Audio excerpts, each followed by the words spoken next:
দ্বিতীয় খলিফা আমিরুল মুমিনিন হযরত ওমর রাদিয়াল্লাহু তাআলা আনহু এর সময়ের একজন রাখালের ঘটনা। আল্লাহ পাকের ভয় কি পরিমাণে ছিল।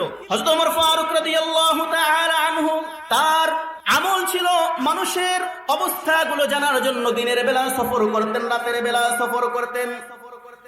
দিনের বেলা একদম তিনি মরুভূমির ভিতর থেকে সফর করতেছিলেন। মরুভূমির ভিতরে সফর করার কারণে ক্লান্ত হয়ে গেছেন।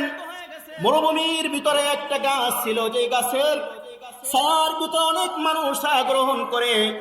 আমিরুল মুমিনিন ওমর ফারুক রাদিয়াল্লাহু তাআলা আনহু তিনিও ক্লান্ত হয়ে ওই গাছের ছায়ার নিচে ছায়া নেওয়ার জন্য তিনিও বসেছেন। ইতিমধ্যে সেখানে তিনি একজন রাখাল পেয়েছেন।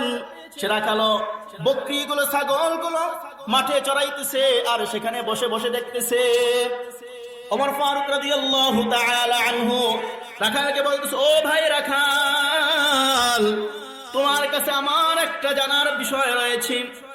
তুমি যে এই ছাগলগুলো বকরিগুলো এখানে লালন পালন করো, আমি যে দীর্ঘ পথ অতিক্রম করার কারণে চলার কারণে ক্লান্ত হয়ে গেছি, তৃষ্ণায় ধরেছে, তুমি তোমার বকরিগুলোর থেকে যে কোনো একটা বকরির থেকে দুধ দহন করে আমাকে এক গ্লাস দুধ পান করাও, তাহলে আমি পরিতৃপ্ত হব, আমি শান্তি পাবো, আমার ক্ষুধা নিবারণ হবে, তৃষ্ণা নিবারণ হবে।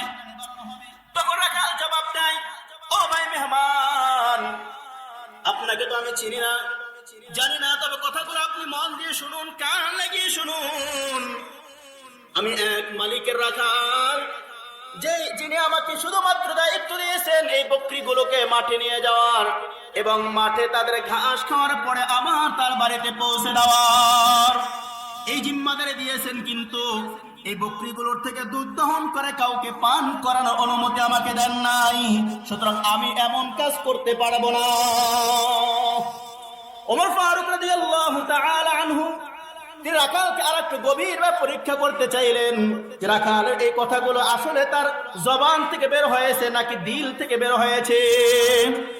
এই জন্য ওমর ফারুক রাদিয়াল্লাহু তাআলা আনহু তাকে জবাব দিতেছে, বলতেছে, ও ভাই রাখাল, তোমার কাছে একটা প্রস্তাব আমি পেশ করতেছি, দেখো প্রস্তাবটা কতই না সুন্দর, যে আমি তোমার কাছে প্রস্তাব দেই, তুমি একটা বকরি আমার কাছে বিক্রি করে দাও, বিক্রি করে দিলে আমি তার থেকে দুধ দহন করে আমি পান করব, এর বিনিময়ে তোমাকে আমি টাকা দিব, প্রয়োজনে সেটাকে আমি জবেহ করে পাক করে এরপরে গোশত খেয়ে আমার ক্ষুধা নিবারণ করব, আর তুমি টাকার মালিক হয়ে গেলে তোমারও লাভ হলো।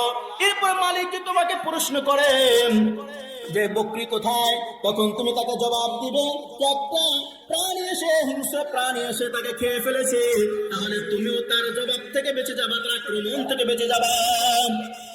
ও ভাই, ও বন্ধুরে, একটা রাখাল, সাধারণ একটা বকরি রাখাল, তার ভিতরে কি পরিমাণ তাকওয়া, কি পরিমাণ ভয়, সে জবাব দিতেছে, ইয়া হাদা ফাইনাল্লাহ, ইয়া হাদা ফাইনাল্লাহ, ও আল্লাহ পাকের গোলাম, ও মেহমান, তাহলে আমার আল্লাহ কোথায়? জোরে বল আল্লাহু আকবার। একজন রাখাল মরুভূমি ছাগল চড়ায়, তার ভিতরে কি পরিমাণ মাওলা পাকের ভয়, যে আমি যে ছাগল বিক্রি করলাম, সুন্দর একটা উপদেশ সাজানো ঘটনা আপনি বললেন, কিন্তু আমার মালিক তো দেখে, মালিকের চোখ আমি কিভাবে ফাঁকি দিব? আল্লাহু আকবার।